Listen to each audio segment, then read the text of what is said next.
Sa isa sa mga rooms nila. Okay. What up, bro? Bro, what up? See hi, YouTube. Hi. Papasok tayo sa mga rooms nila, guys.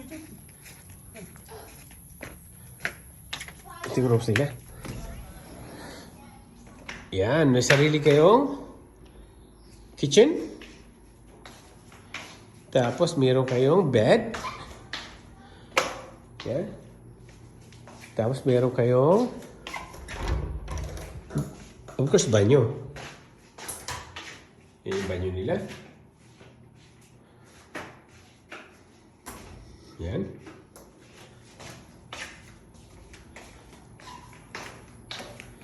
That's about it, guys. May sala silang konti.